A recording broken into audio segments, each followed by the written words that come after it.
16 اکتوبر 2009 کو کراچی نے پاکستان کی تاریخ میں سب سے جری اور خطرناک دہشت گرد حملوں میں سے ایک دیکھا۔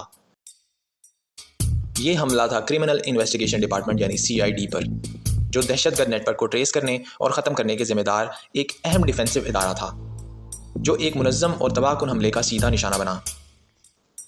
اس حملے میں 15 سے زیادہ افسران شہید ہوئے، جن میں سے کئی تجربہ کار CID افسران اور فرنٹ لائن آپریٹو شامل تھے، جو سندھ بھر میں اینٹی ٹیررسٹ آپریشن میں اہم کردار ادا کر رہے تھے۔ مزید کئی افسران اور اہلکار زخمی ہوئے، کچھ شدید زخمی حالت میں دم توڑ گئے۔ تمام ڈاکومنٹس جو اس کراچی آپریشنز کا حصہ تھیں دھماکے میں تباہ ہو گئیں، جس سے مہینوں کی تحقیقاتی محنت ضائع ہو گئی۔ تحقیقات کرنے والے افسران اور انٹیلیجنس ماہرین نے جلد ہی نتیجہ اخذ کیا کہ یہ عام دہشت گرد حملہ نہیں تھا۔ بنیادی مقصد واضح طور پر اہم ترین افسران کو نشانہ بنانا تھا، وہ اعلیٰ CID افسران جو ٹیررسٹ گروپس کے خلاف آپریشنز کر رہے تھے۔ یہ حملہ اس وقت کیا گیا جب CID نے بڑی کامیابیاں حاصل کی تھیں، جن میں کئی اہم شدت پسندوں کی گرفتاری شامل تھی۔ گزشتہ ہفتوں میں CID نے فنڈنگ کے ذریعے پکڑے گئے سلیپر سیلز کو ختم کیا اور اسلحے کی سمگلنگ کے راستے بند کیے۔ یہ کارروائی انتقامی تھی اور قانون نافذ کرنے والے اداروں کا حوصلہ توڑنے کا منصوبہ سمجھی گئی۔ ابتدائی تحقیقات کا رخ تحریک طالبان پاکستان اور اس سے منسوب ٹیررسٹ گروہوں کی طرف گیا، جن کے کراچی میں ڈیپ نیٹ ورکس تھے۔ فورینزک شواہد نے تصدیق کی کہ ایک گاڑی میں نصب دیسی ساختہ IED کا استعمال ہوا، جس کا رول وزیرستان کے حملوں میں استعمال ہونے والے دھماکوں سے ملتا جلتا ہے۔ مضبوط شبہ ظاہر کیا گیا کہ ٹیررسٹ کو اندرونی مدد ملی تھی، کوئی ایسا شخص جسے افسران کے نام، ڈیوٹی آورز اور سیکیورٹی کی کمزوریاں معلوم تھیں۔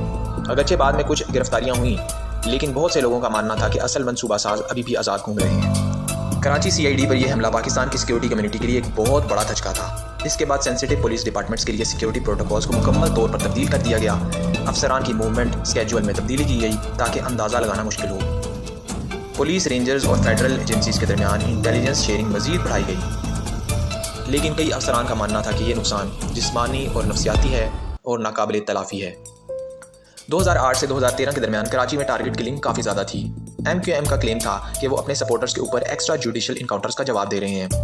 CID کراچی کے کچھ آفیسرز جیسے چودھری اسلم اور ان کی ٹیم MQM کے اگینسٹ میجر آپریشنز میں انوالو تھی۔ CID کے کئی آفیسرز جو MQM کے خلاف آپریشنز میں فرنٹ لائن پر تھے، ڈرائیو بائی شوٹنگز میں شہید ہوئے۔ CID کے DSP اور ان کے گارڈز کو کراچی میں روڈز پر اٹیکرز نے گولی مار کر شہید کر دیا۔ انویسٹیگیشن میں شک MQM کے ملیٹنٹ ونگز پر گیا۔ 2010 میں CID صدر آفس پر بہت بڑا سوسائڈ بلاسٹ ہوا، جس میں 15 سے زیادہ لوگ مارے گئے اور 100 سے زیادہ زخمی ہوئے۔ 16 اکتوبر 2009 کو کراچی CID حملہ پاکستان کی سیکیورٹی فورسز اور اکثریت پسند نیٹ ورکس کے درمیان جاری اعلیٰ سطح کی جنگ تھی۔ اس نے ڈیفنس میں موجود کمزوریوں کو بے نقاب کیا اور یہ ثابت کیا کہ عسکریت پسند تنظیمیں نہ صرف فوجی اور سیاسی تنصیبات کو نشانہ بنانے کی صلاحیت رکھتی ہیں، بلکہ وہ ان کے افراد کو بھی ختم کرنے کی صلاحیت رکھتی ہیں۔